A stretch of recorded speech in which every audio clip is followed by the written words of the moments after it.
Twitter's former product head moves to Instagram. Facebook user growth simply cannot be stopped. Uber and Lyft keep getting fined, and more.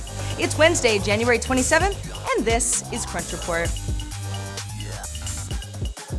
So, of those former Twitter executives who all left the company abruptly earlier this week, we're now getting some intel on where they're going. Specifically, product head Kevin Weil is moving to Instagram and will be running product for the team there, according to the New York Times and other publications. Now, obviously, Facebook owns Instagram, so this move could be seen almost like joining the enemy. Weil took over the product team about a year ago, but had been with Twitter since 2009. Hovering around $17 per share, Twitter's market cap is under $12 billion, which is a quarter of the $69 stock price it had just 2 years ago.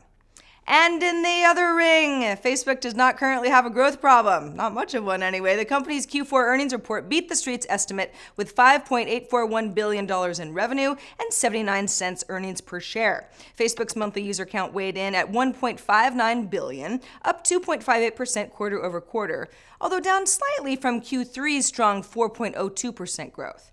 Now, when you look at daily rather than monthly users, and sometimes that's the better number, Facebook hit 1.4 billion, up from 1.01 billion in Q3, which is up 2.97%. It's almost 3%.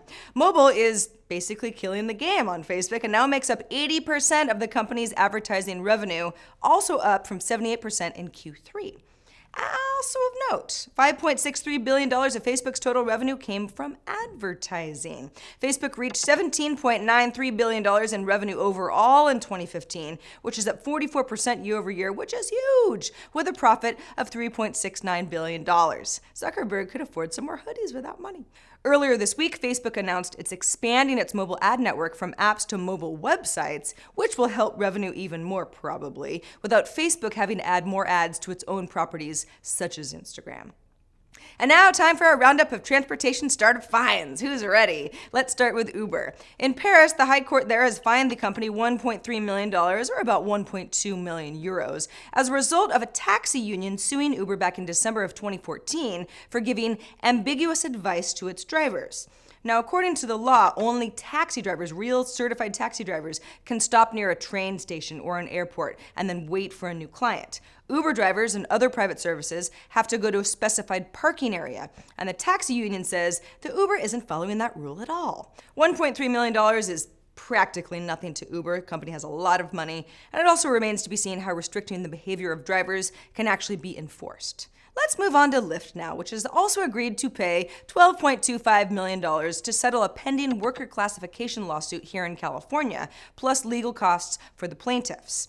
The suit claimed that Lyft misclassified drivers as independent contractors instead of employees to avoid reimbursing business expenses like gas and mileage.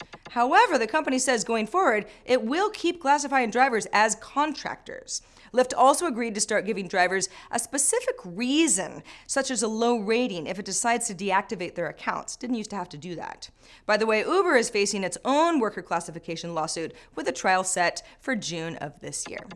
Google's new vice president of virtual reality, Clay Bavor, that's a nice title there, Clay, just shared some updates on the company's Cardboard program, which is 19 months in from its I.O. launch. Here's the good stuff. Over 5 million Google Cardboard viewers have been shipped globally. That includes customized cardboards from the New York Times, the Star Wars cardboard, the Mattel cardboard, and so on. Also, more than 25 million downloads of VR-compatible apps from the Google Play Store, and also 350,000 hours of YouTube content has been watched in cardboard viewing mode, which is not too shabby, but expect that number to grow since YouTube just hired a global virtual reality evangelist.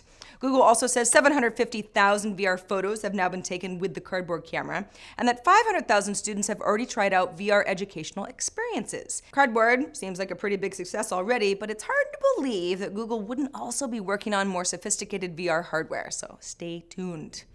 Remember AEREO? That was the network alternative that was sued by all the broadcast networks back in 2012 because it tried to sell remote antenna/DVR service that could transmit TV signals to computers and mobile devices. Some people really liked it. RIP AEREO. Well, now AEREO's founder, Chet Kanogia, has a new project. It's called STARRY Internet, as in the stars, which is looking to handle every aspect of broadband service using millimeter wave technology, I'm serious, that delivers to densely populated areas over currently unused 30 gigahertz spectrum. This means that your broadband service could be delivered to your home completely wirelessly with up to 1 gigabit speeds, replacing the process of laying down physical cable. Kanogia claims that STARRY can deliver faster broadband with no regulatory wait time, with setup of only $25 per home.